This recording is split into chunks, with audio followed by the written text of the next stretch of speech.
So we finish out this lesson with what is essentially a special case of diagonalization. So here we'll let A be a real n by n matrix, and by real we mean that the elements within the matrix A are real and not complex.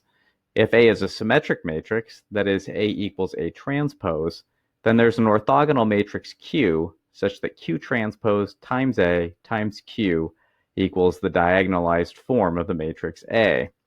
And this actually makes a fair amount of sense if we recall that in order for a matrix to be orthogonal, it has to have the condition that Q transpose times Q be equal to I. But what this also says is that Q transpose is equal to Q inverse.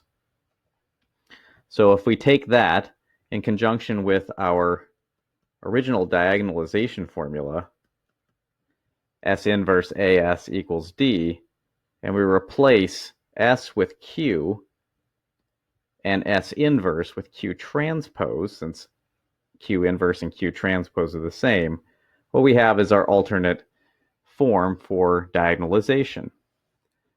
So let's work through an example on this.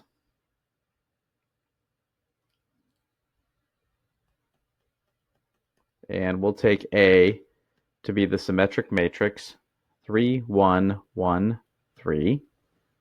And it has a couple of eigenvalues, 4 and 2.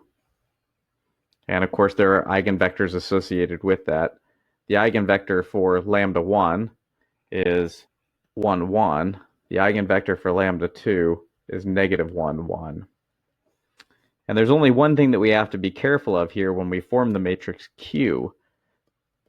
That is that Q is supposed to be an orthogonal matrix, which means that the vectors that go in it have to be unit vectors. So we have to scale the vectors by dividing by their magnitude.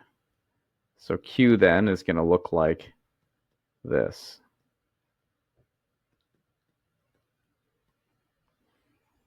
So here's our matrix Q.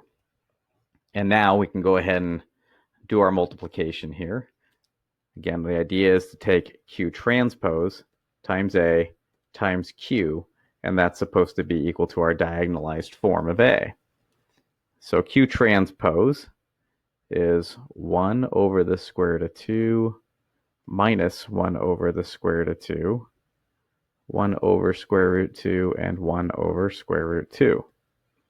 And we multiply that times A, which is our 3, 1, 1, 3, and then multiply it times Q again. So 1 over square root 2, 1 over square root 2, minus 1 over square root 2, and 1 over square root 2. And when you perform all of that multiplication, what we get is what we would expect. I get 4, 0, 0, 2. And that is not a surprise. Here we see our eigenvalues that were associated with the matrix A right on the main diagonal with zeros everywhere else.